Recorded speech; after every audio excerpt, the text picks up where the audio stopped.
আসসালামু আলাইকুম সম্মানিত ভিউয়ার্স, কেমন আছেন? আমি মোহাম্মদ জাকারিয়া, চিকিৎসক, মোটিভেশন স্পিকার। আপনাদের মাঝে স্বাস্থ্য বিষয়ে আলোচনা নিয়ে আসলাম। বন্ধুরা, বিভিন্ন সময় বিভিন্ন ধরনের আলোচনা নিয়ে আসি। আজকেও স্বাস্থ্য বিষয়ে আলোচনা। তো বন্ধুরা, আজকে আলোচনার বিষয় যে আপনার হঠাৎ অজ্ঞান হয়ে যাওয়ার কারণ। তাহলে এই ভিডিওটা প্রথম থেকে শুরু করে শেষ পর্যন্ত না টেনে শুনবো। প্রথমে একটা লাইক দিব, সাবস্ক্রাইব করবো, নোটিফিকেশন অন করবো, পেজ ফলো দিব। তাহলে স্বাস্থ্য সম্পর্কের নোটিফিকেশন আপনাদের কাছে পৌঁছে যাবে। তাহলে বন্ধুরা, মনোযোগ দিয়ে শুনুন। হঠাৎ অজ্ঞান হয়ে যাওয়ার কারণ।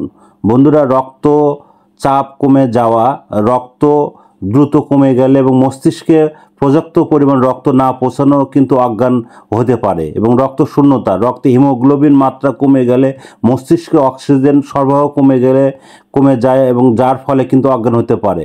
হার্টের সমস্যা, হার্ট অ্যাটাক বা হার্ট ভালোভাবে কাজ না করায় মস্তিষ্কে রক্ত সরবরাহ কমে গেলে অজ্ঞান হতে পারে।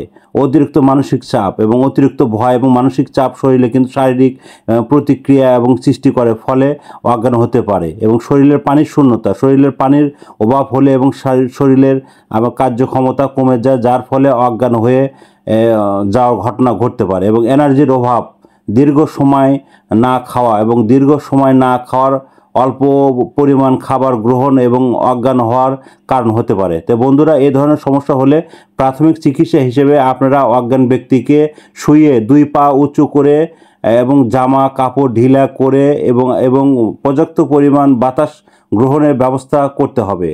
তো বন্ধুরা, এই ধরনের সমস্যা হলে প্রাথমিকভাবে আপনারা স্বাস্থ্য কমপ্লেক্সে দেখান। আর পরবর্তী কী রিলেটিভ ভিডিও চান অবশ্যই কমেন্ট বক্সে লিখতে ভুলবেন না। আর আমার 100 বছরের প্রতিষ্ঠান যে কোনো গোপন অসুখ আপনারা যোগাযোগ করবেন। তো বন্ধুরা, এতক্ষণ মনোযোগ সহকারে দেখার জন্য সবাইকে থ্যাংক ইউ, সবাইকে ধন্যবাদ।